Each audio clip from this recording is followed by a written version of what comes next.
Unless you recognize what you're really doing in the moment of your anger, you would not be able to change how you act or react, how to change that negative emotion in you.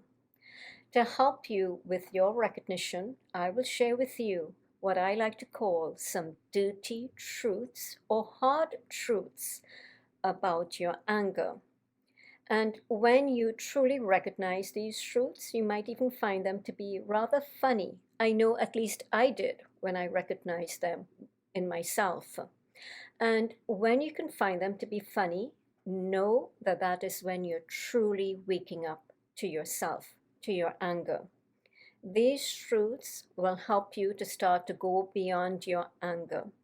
Whether you are angry or whether you're dealing with an angry person, this is the everyday type of unconscious anger that plagues the average human being and that is considered by most people to be normal. So, what are these dirty truths that I'm talking about? I'll share with you some of them. One, notice, and it's going to take you becoming a very watchful observer of yourself in a moment of anger and in any situation that you find yourself in that becomes a bit inflamed. Notice that when you get angry at someone who is dealing angrily with you, you are not angry at yourself for being angry with them. So, in other words, you are doing exactly what you do not like of the person. Another situation, another dirty truth is that you want them to deal nicely with you, but you are not doing that with them. You are reacting angrily. So, in other words, you have a double standard. See, when you get angry, often you think it's okay, that it's justified, they deserve it, and it's the perfect moment for you to be angry and to just explode. But if somebody else does that to you, they get angry at you, you get upset because you feel it is not okay, it's not the perfect moment, it's not you don't deserve it, it's not called for. So you have an unrealistic expectation because you yourself cannot even meet that expectation in situations. See, nobody is angry, makes you angry. That person, situation, or stimulus is just a trigger to bring to the surface something that is negative and already exists in you. That emotion is in you, not in them. You are making your own self angry, and you have to take responsibility for that and not say, oh, that person made me so angry. So, we all love to pass off the blame onto others. When you own up to you creating anger in you, then you can do something about it. As long as the blame remains with someone else, your anger will remain unresolved in you, and daily you will go out there into the world and express it very unconsciously. And you would find yourself in situations whereby it will keep triggering every time an unsatisfactory event or person nudges you. You see, that nudging is meant to get your attention to fix that anger in you. But what happens is that you mistakenly fixate on the stimulus instead. So you get all involved and wrapped up in it. The moment you stop pointing the finger, what happens is that you have nowhere else to turn but inward. And then there'll be no more of what is wrong with that person, why that person cannot deal with me better, why can't they do what I want them to do. All that mental noise begins to subside, and then you're in a position now to really go beyond your anger. So now that you've bravely turned inward and no longer cowardly blaming others, let us put that anger of yours to rest. First thing I encourage you to do is stop wanting people to change for you and have some unrealistic expectation of others to be how you want them to be. Do everything the way you like it, how and when you want it. Especially as you know you cannot do this for them either. Accept that everybody is at a different level of understanding and that they too have been affected and impacted by life's events and situations and by other people which they have not resolved in their lives. And often, when you come along, they might have been already dealt with a lot of you, people just like you. So when you come along, you might end up just being their tipping point, where you tip them to that point that triggers them and they explode. The important thing is for you to understand this very deeply and keep reminding yourself of this when you find yourself in a situation dealing with someone who is angry, so you do not react and become angry like them. When you are dealing with an angry person, how about instead of losing your patience, getting frustrated, and reacting angrily back at the person, how about having some compassion for them as they are already in suffering, they're in pain and suffering because of their own anger. Bring that level of awareness to your life and to other people's lives. This compassion and understanding is what I like to call true spirituality, true religiousness. Now, in doing this and having such compassion, do not be mistaken.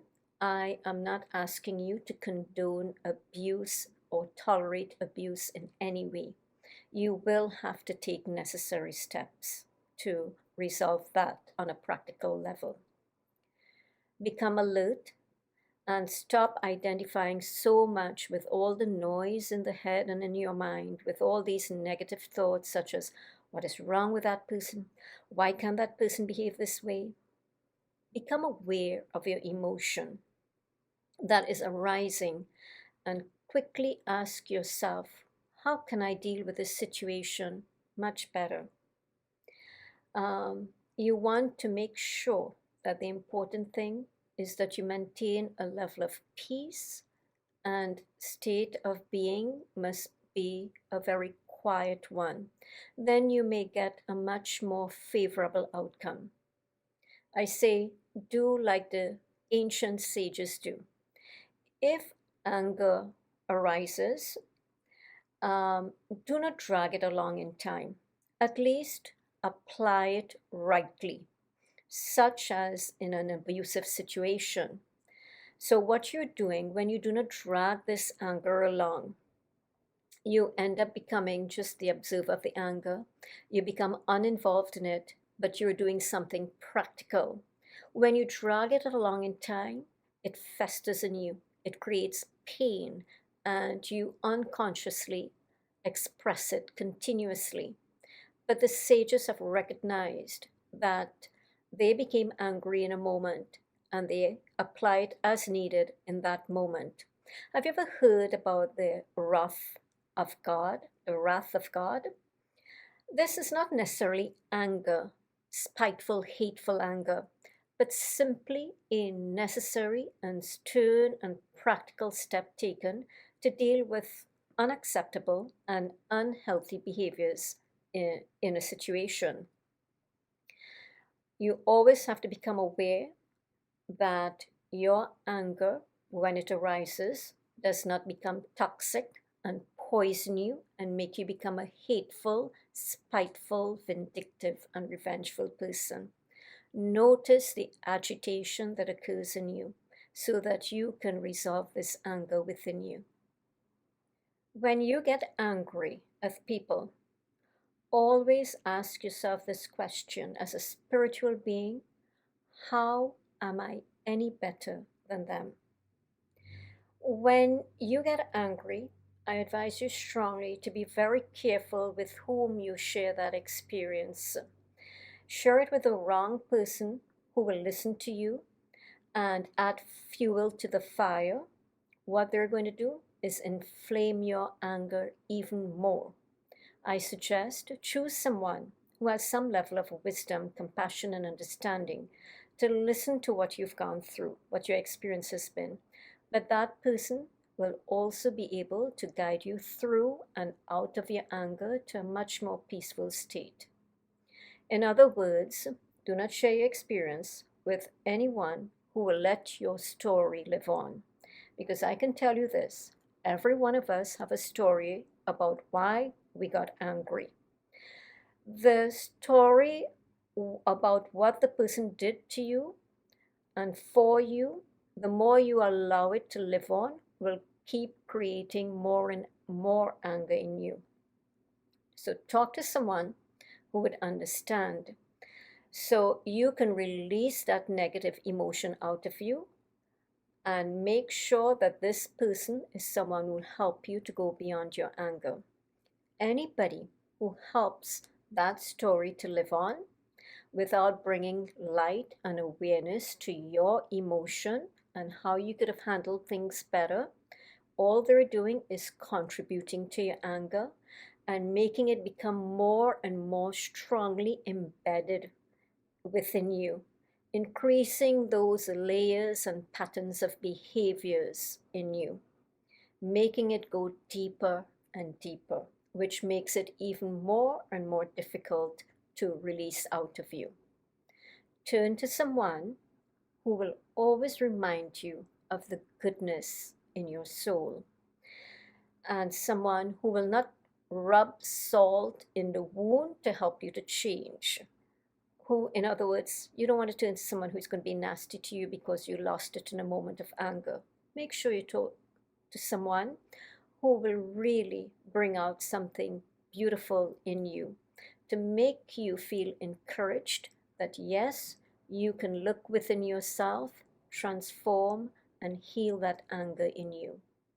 So, just to conclude, I want you to ask yourself, is your anger worth it for you to get all riled up and agitated within simply because you couldn't get things your way? You couldn't get somebody to do something the way you like it, how and when you want it. Ask yourself if you could have handled that situation any differently, any better, from a calmer state, and just maybe the outcome might have been much more favorable and much more different.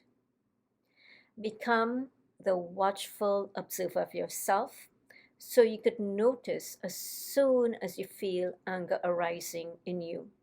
And if you happen to express it before you could stop yourself, as soon as you recognize what you've done, at least become humble enough and apologize if the situation permits it, and fix your error. Take corrective measure so that you can heal and transform. And if someone apologizes to you for their anger, at least be gracious enough to accept it and say something pleasant to the person to encourage them and inspire them to go beyond their own anger. And notice how your whole situation changes, the whole environment between you change, and the relationship as well. I'm asking you to do this in such a way that you do not perpetuate negative behavior. This is what I call spirituality. This is spirituality. This is religiousness. This is healthy living. And all of this are what I say are all one and the same. No separation. Become the witness of your anger. And what does this mean? This is like stepping back and watching yourself in the moment you become angry. When you are the witness, you do not get entangled in the emotion of anger.